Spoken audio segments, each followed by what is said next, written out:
With me is Manisha. Let's take a look at our headlines first. Karnataka's new Chief Minister BS Yediyurappa to hold a floor test today to prove his majority in the State Assembly.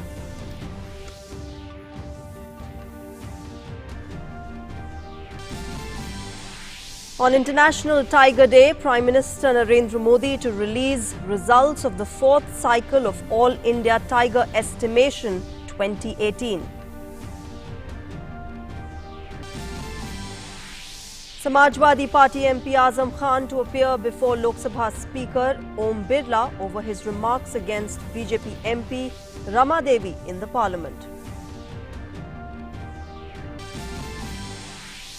President Ramnath Kovind on a visit to 3 African countries, Benin, Guinea and Gambia.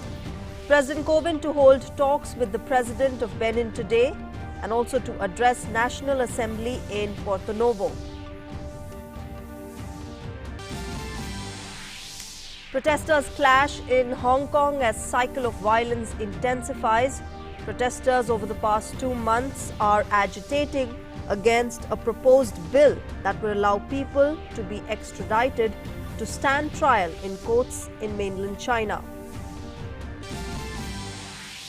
Indian boxers grabbed 7 gold and 2 silver medals at the 23rd Indonesia President's Cup. Mary Kom, Simranjeet Kaur among others win gold.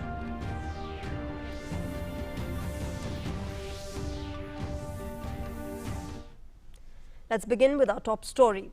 The BJP government in Karnataka will seek the vote of confidence on the floor of the Legislative Assembly today.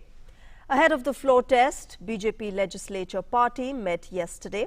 Following the meeting, party spokesperson Ravi Kumar expressed confidence of winning the trust vote on the floor of the House.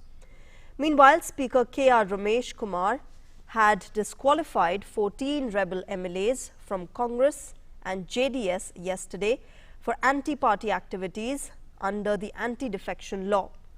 He had earlier disqualified 3 other MLAs under the law. Prime Minister Narendra Modi will release the results of the 4th cycle of the All India Tiger Estimation for the year 2018 in Delhi today. The latest count of tigers in the country is believed to be the world's largest wildlife survey exercise conducted in terms of coverage, the intensity of sampling and the quantum of camera trapping. The tiger census data, along with a report evaluating the effectiveness of tiger reserves, will be published on July 29th, which happens to be the International Tiger Day. The All India Tiger Estimation is conducted in every 4 years. 3 cycles of the estimation have already been completed in 2006, 2010 and 2014. Around 10.22 crore rupees were allocated by the government to conduct the 4th cycle of the All India Tiger Estimation. Samajwadi Party MP Azam Khan will appear before the Lok Sabha Speaker Om Birla today and tender an unconditional apology in the House for his sexist remarks against BJP member Rama Devi. In a meeting of floor leaders of all parties chaired by the Lok Sabha Speaker, it was decided that if he does not do so, the Speaker has been authorized to take action against him. Earlier on Friday, members cutting across party lines condemned Khan's remarks and demanded exemplary action against him. Rama Devi has said he should be suspended for the entire 5 years from the Lok Sabha. BJP membership drive is going on throughout the country. Senior BJP leader Prakash Javadekar said that presently there are 11 crore members and the target is to add 6 crore more members to the party.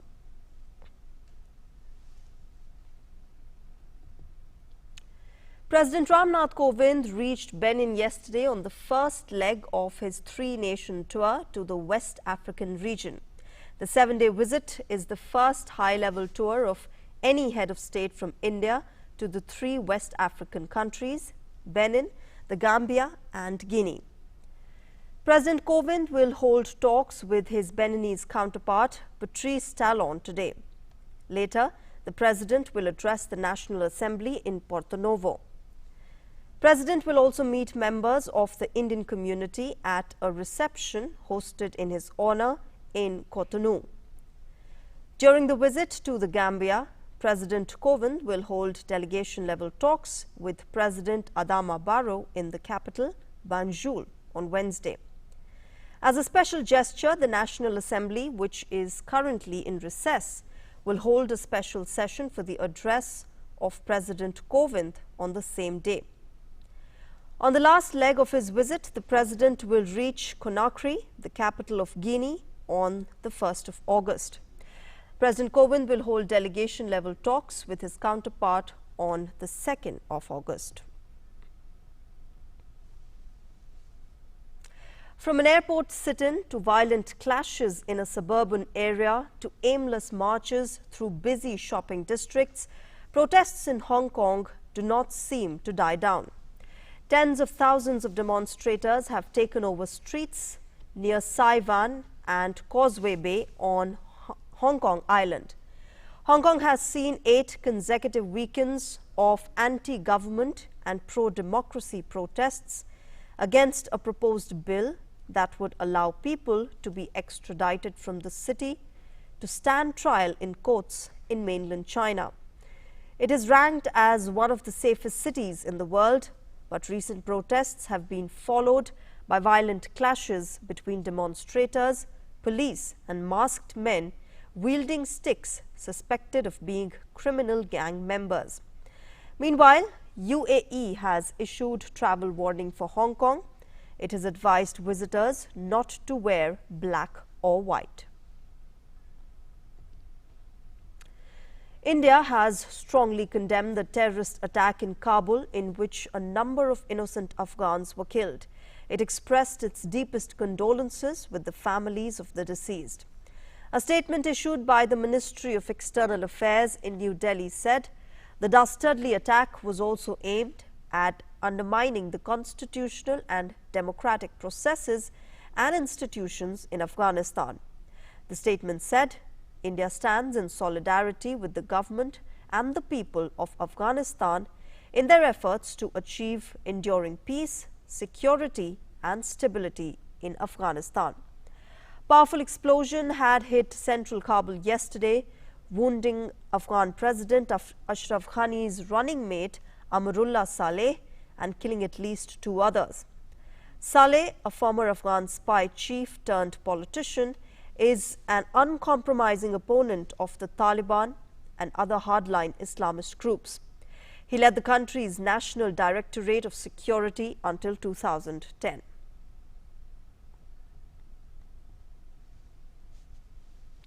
In Syria, at least 13 civilians, including 5 children, were killed in the Syrian government airstrikes in Idlib province yesterday. The attacks came just a day after the UN human rights chief warned that those responsible for the latest wave of killings could be charged with war crimes. The Syrian government, backed by Russian forces, launched an offensive to capture Idlib in late April.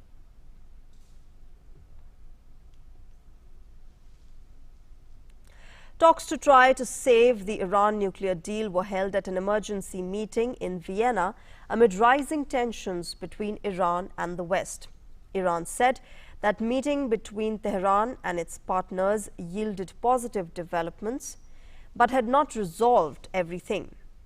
Speaking afterwards, Iran's senior nuclear negotiator Abbas Araghchi said that Tehran would continue to reduce their obligations if the remaining parties to the deal do not help alleviate Iran's economic isolation. At the meeting, Iran, Germany, France, Britain, China, Russia and the European Union remained determined to save the deal. Parties to the deal met for emergency talks following an escalation in tensions between Iran and the West that included confrontations at sea and Tehran's breaches of the accord.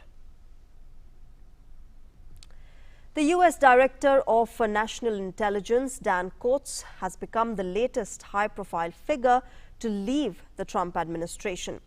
President Donald Trump tweeted Coats would step down in mid-August and that he would nominate the Texan Congressman John Ratcliffe to replace him. He said Ratcliffe would lead and inspire greatness for the country he loved. Coats and Trump have often been at odds over Russia and North Korea. In January, the president called his intelligence chiefs passive and naive in their assessment of the threat posed by Iran. Sudanese and South Sudanese officials have agreed with the leader of an alliance of armed factions operating along their joint border to extend a ceasefire and grant humanitarian access to some areas affected by conflict in Sudan. The two countries share a long and porous border and have a history of supporting armed groups on each other's territories after oil-rich South Sudan became independent in 2011. The two sides on 17th of July signed the Power Sharing Accord, which provides for a transitional civilian administration following the ouster of longtime dictator Omar al-Bashir. Sports news now. Six-time world champion Mary Kom claimed the gold medal without breaking a sweat in the 23rd President's Cup, asserting her supremacy in a lopsided 51 kg bout final at Indonesia. The Olympic bronze medalist pugilist decimated Australian April Franks 5-0. The 36-year-old Indian had also won a gold medal at the India Open boxing tournament in May, but skipped the Asian Championships as part of a larger plan to enhance her chances of Olympic qualification. Neeraj Swami claimed the maiden gold of his career after defeating Mikado Jr. by 4-1 in the 49 kg weight category. Anant Prahlad won gold after a dominant win over Rahmaniyar by unanimous verdict of 5-0 in the 52 kg weight category. Gaurav Bidhuri lost in the finals and claimed silver.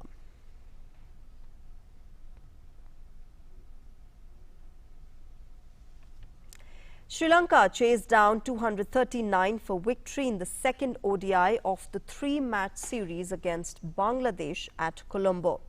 Bangladesh put up 238 for 8 in 50 overs. In reply, Sri Lanka got off to the most perfect start possible, with 21-year-old Avishka Fernando taking the visiting side's bowlers to the cleaners. After his 82, the rest of the Lankan batsmen chipped in with responsible knocks to take the home side to victory with 5.2 overs to spare. With this win, Sri Lanka have clinched the three-match series, their first ODI series win at home in 44 months. Sri Lanka earlier beat Bangladesh by 91 runs on Friday.